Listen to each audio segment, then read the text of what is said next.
Salut les footeuses et les footeux et bienvenue pour un petit débrief sur un match qui a été extraordinaire.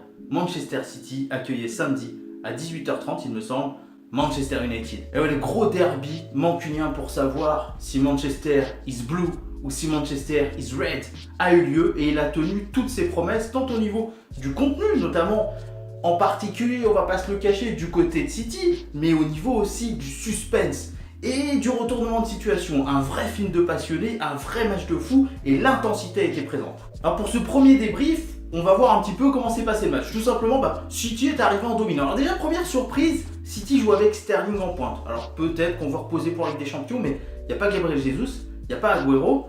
Et là, on se pose quelques questions parce que comment tu vas jouer à Liverpool? Est-ce que tu vas mettre les deux? Moi, je pense que tu vas mettre que Agüero quand tu es Pep Guardiola. Donc, on comprend pas trop pourquoi il n'y a pas Sterling. Enfin bon.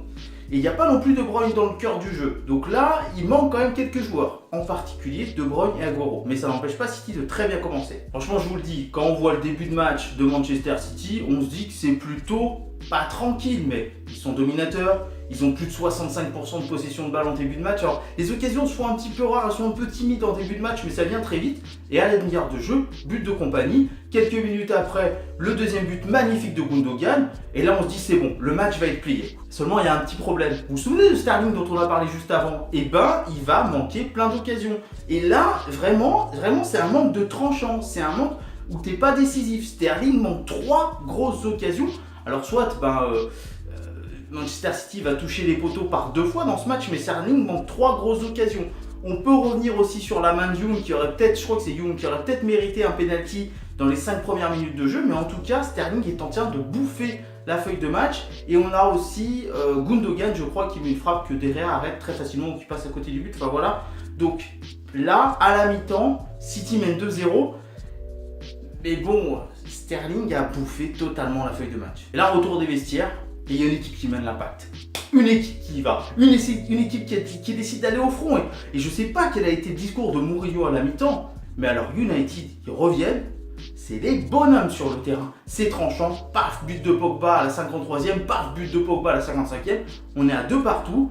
Et là, à ce moment-là du match, c'est pas que le jeu a balancé. Parce que United fait pas du gros jeu. Mais l'impact physique, le tranchant, le mordant a changé de côté. United est revenu avec la bave aux lèvres.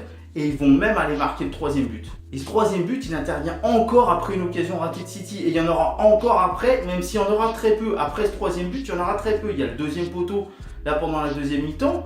Et je crois que c'est Gundogan, si je ne me trompe pas. Et il y en aura très peu. Et ensuite, la fin de match sera totalement débridée. Et il y aura ce coup de grâce qui sera porté à City, c'est le tacle d'Ashley Young. Ouais, parce que ce tacle sur Agüero dans la surface, qu'entre temps, on a fait rentrer De Bruyne, on a fait rentrer Gabriel Jesus, on a fait rentrer le Kun Agüero. Quand même, côté Pep Guardiola, on commençait à avoir un petit peu les miquettes. On se disait qu'on n'arrivait pas à marquer, qu'on allait faire entrer les mecs qui marquent, qui font la différence. Et là, Agüero, il arrive dans la surface et bim, il se fait péter le genou. Honnêtement, il peut se faire péter le genou sur ce tacle. Alors qu'on arrête de me dire qu'il y a plus d'erreurs d'arbitrage en France qu'ailleurs. Regardez, les erreurs d'arbitrage qu'il y a eu dans ce match, les erreurs d'arbitrage qu'il y a tous les week-ends en France, en Espagne. Enfin, prenez le match Atlético-Real, il y en a eu. En Italie, partout, il y en a. Là où j'en vois le moins, ce serait peut-être en Allemagne. Honnêtement, c'est là où j'en vois le moins. Mais en tout cas, il méritait d'y avoir penalty. Et au final, Manchester United qui gère la fin de match, ça s'énerve un petit peu, il y a des tensions. United, on sent, tu sens que cette équipe, elle a envie d'énerver City en fin de match. Tu sens qu'ils sont là et ils font, on met nos scores, qu'est-ce que tu vas faire? Et tu sens que City tombe dans le panneau. Les compagnies, les Fernandinho, les Gabriel Jesus, ils tombent tous dans le panneau, ils s'énervent en fin de match comme des idiots, comme des enfants. Et c'est le résumé de ce match un petit peu, c'est-à-dire que vous avez des enfants qui aiment s'amuser pour moi, qui est l'équipe de Manchester City, qui aiment jouer au football, mais qui malheureusement manquent de tuer le match.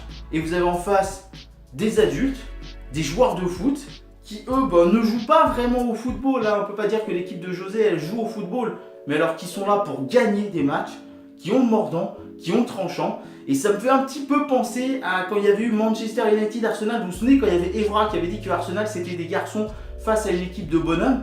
C'était un petit peu ça, des petits garçons qui jouent au ballon face à des bonhommes qui ont envie de tuer le match et qui ont envie de gagner. Et puis pour finir, malheureusement pour Pep Guardiola, Manchester is red. Et José Mourinho a pris l'ascendant sur Guardiola et ça présage pas très bonne chose pour le match face à Liverpool, parce que quand tu vois l'attaque de Liverpool, ça fait un petit peu peur, et si tu manques encore les occasions, ça fait très peur. Donc là, je trouve que je ne sais pas ce qu'a dit Mourinho à la mi-temps, et pour moi, Mourinho, à mon avis, il a eu un impact sur ses joueurs que Guardiola n'a pas eu sur les siens. Voilà un petit peu le résumé, le débrief que je fais sur ce match. N'hésitez pas à mettre dans le commentaire ce que vous avez pensé de ce match qui était extraordinaire, je trouve, au niveau du scénar. C'était formidable, un vrai film hollywoodien, un vrai peu là, c'était magnifique. Et puis je vous invite à partager la vidéo, à partager la chaîne. On est déjà 900, donc plus que 100, et on atteint les 1000. Ça fait extrêmement plaisir, donc pour vous abonner, pour qu'on soit de plus en plus nombreux et que mon foot à moi devienne notre foot à nous.